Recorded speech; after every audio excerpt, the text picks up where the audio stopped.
Hello and welcome. Well, it's out there. I figured I'd do my own update for Phasmophobia. This is one of these games that I've been playing for quite a long time. I've got over 100 hours logged into the game myself, playing with Mr. Habanero. It's something we do on live streams quite frequently on this channel. So if you want to see me play some Phasmophobia, do like, subscribe, and hey, hit the notification and come check out the live streams we will be doing probably more very well in the future. At least we've been doing them about once a week. But there is a big update. There's big news. And as you saw at the very beginning there, it even looks like there's a mortuary part of the big news. This is going to be one of the biggest updates. There's even a gameplay, or not a, well, it is a gameplay trailer. There's even a trailer introducing us to the new Phasmophobia. Well, we're going to watch the trailer. I have my own reactions to it. I'll probably pause and we'll break it down a little bit here. This is the new Phasmophobia Apocalypse update trailer. Use the what is this? The music box music, which is awesome. Okay, we've got what looks like a chapel. I believe this chapel and the morgue I spoke about earlier, I think they're going to be part of the new asylum map, which is part of Sunny Meadows. And they have a courtyard outside. I know it's really hard to see here, but there is a tree here in there. And then you see some bushes. It's just like a straight path with the tree and the bushes. So that's going to be interesting. So Sunny Meadows restricted 5 maps, small maps in one. So I believe what they're doing is a 6-in-1 style map where you have the entire new asylum, which is Sunny Meadows. It's replacing the current asylum map with this one. And then you can do a smaller version of it. So me and Habanero, I know we've had our beefs with the asylum where we generally won't do it because it's such a large map. And with 2 players, it makes it very difficult to do the map. And this is now going to turn that map and turn it into like a 6-in-1 scenario where you can do either the entire map or do this variant game. And from the looks of it, the variant game might be a randomized version of the other 5 smaller maps where it actually sections off part of the map. So you get a much smaller, tight-knit space of a map that'll be much more like the Tanglewood house or the Willow Street house. Much smaller of a map, so it's going to be a lot easier for a couple players to play in. I think this is a great idea. Hopefully they do this with future maps like the prison or the school where certain areas of it get sectioned off. Maybe half the school gets demolished by a construction site or something. Who knows? I think this idea is going to sell the game even better than what it is now.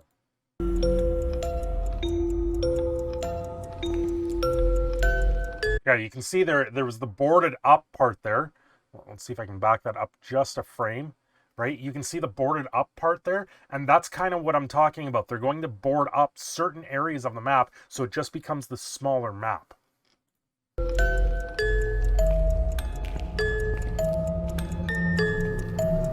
There's the morgue. That looks absolutely dreadful. You can see the decay. You can see what looks like just rust and ugliness on the table there, and then you've got the taps. It just looks gross, dingy, and really scary for this type of game.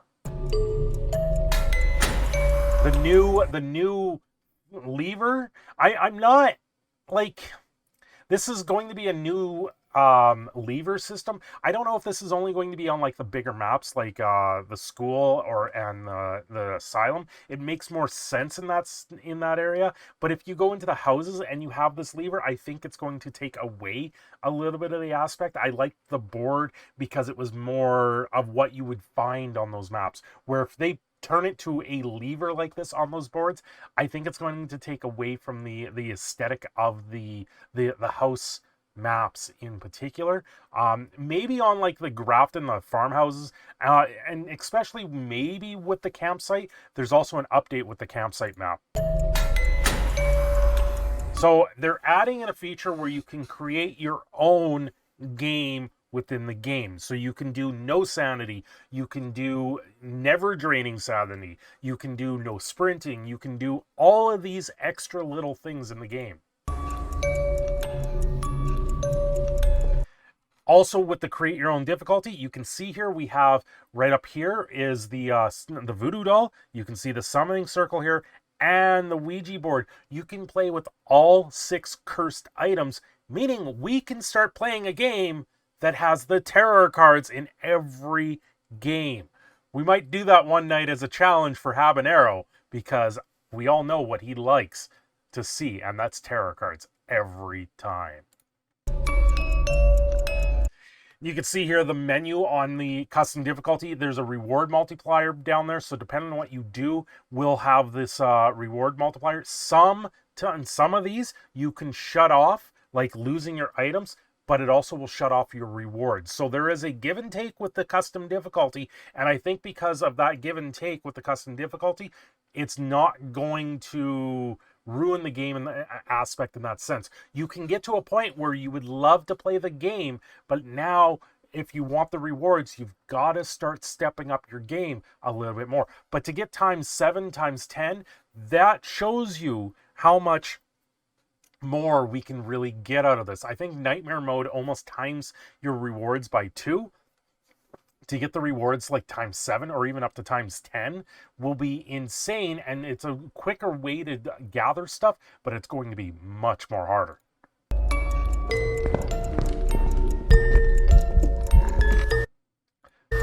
So Woodwind campsite small variant. So it sounds like what they're doing with the asylum, they're kind of doing with the campsite. It's going to be a smaller version of a campsite map.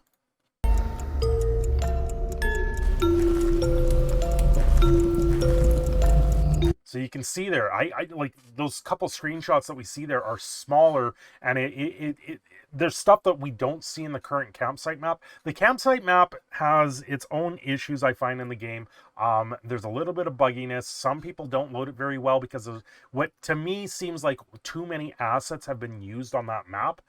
So when you're loading into the game, when you're loading into the campsite map, it tends to take a little bit longer, or those that don't have a beefy computer, they just have lag issues with it. We know back with the Tanglewood map, they had the one bed that was creating a nightmare for loading, and they had to go in and actually change the amount of pixels that were used in that bed. They went from something like 10,000 plus pixels used in just the making of this bed in this item to under 1,000 or something like that, and it made the world of difference for people. It made the lag go away. So with the campsite, I know there's a lot of little details, and that's sometimes what it is. So hopefully with this smaller map, a campsite aspect of this will make it a lot funner to go into more frequently.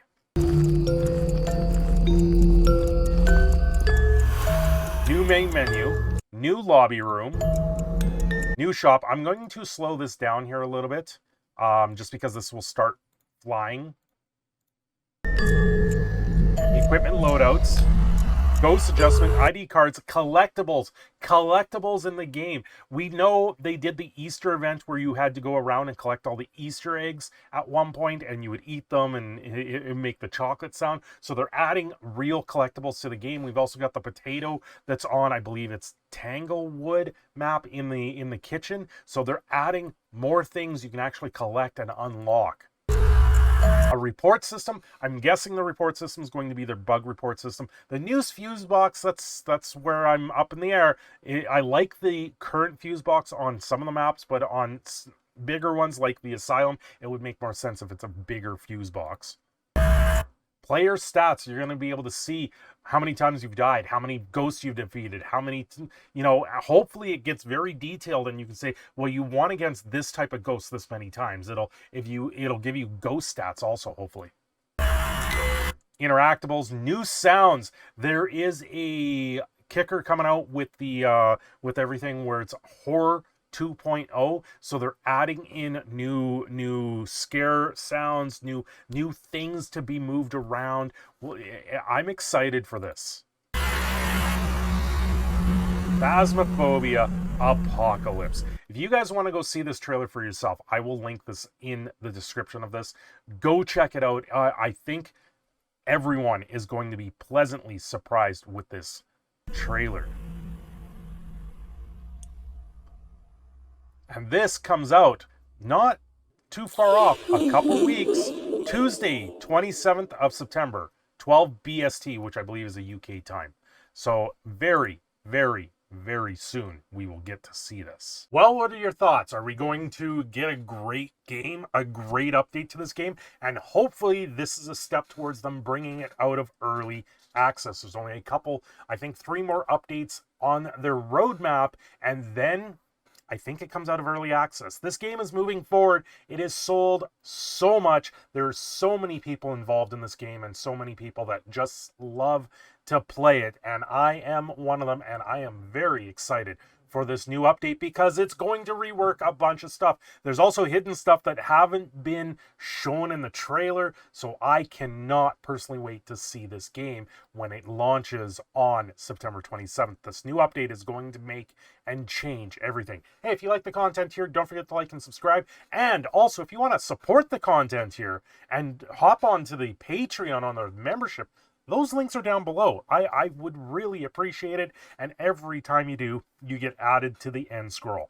Thank you very much. We will see you again very soon. This is Proud Canadian Phoenix Cindershadow signing off here. Don't forget to like and subscribe.